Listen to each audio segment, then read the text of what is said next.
అస్సలు ఫామ్‌లో లేని అభిషేక్ శర్మ ఫామ్‌లోకి వచ్చాడు. స్లోగా ఆడుతున్నాడు అనుకున్న తిలక్ వర్మ తన దూకుడును తిరిగి తెచ్చేసుకున్నాడు.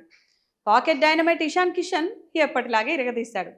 హార్దిక్ పాండ్యా కుంఫు పాండ్యాలా మారి గ్రౌండ్ నలుదిక్కులా బౌండరీలు బాదితే ఉన్నది కాసేపైనా సంజు శాంసన్ చిచ్చర పిడుగులా చెలరేగాడు. ఒక్క ఓటమితో ఎప్పుడూ లేనిది టీమిండియా పర్ఫార్మెన్స్ పై అనుమానాలొచ్చాయి. మన బ్యాటర్ల కెపాసిటీ ఇంతేనా అని విమర్శలొచ్చాయి. మనం టీ20 వరల్డ్ కప్ గెలిచినట్లే అని నిట్టూర్పులు వినిపించాయి.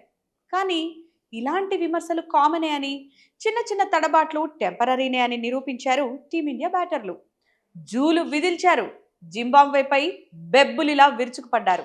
-3లో ఉన్న రన్ రేట్ను సాధ్యమైనంత తగ్గించేందుకు ప్లస్కు దగ్గరగా తెచ్చేందుకు కలిసికట్టుగా కనికరం లేకుండా బాధేశారు. జింబాబ్వే బౌలర్లను ఊచ కోత కోశారు. రెండో బాల్ నుంచి స్టార్ట్ అయిన దూకుడు లాస్ట్ బాల్ను 6కు తరలించే వరకు కొనసాగింది.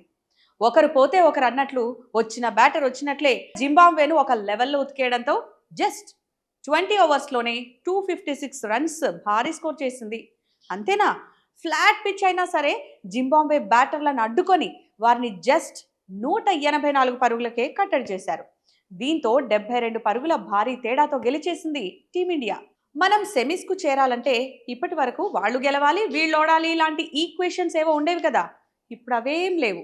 నెక్స్ట్ మ్యాచ్లో అంటే ఆదివారం వెస్టిండీస్ పై జస్ట్ గెలిస్తే చాలు సెమీఫైనల్కి వెళ్ళిపోవచ్చు. So see you on Sunday.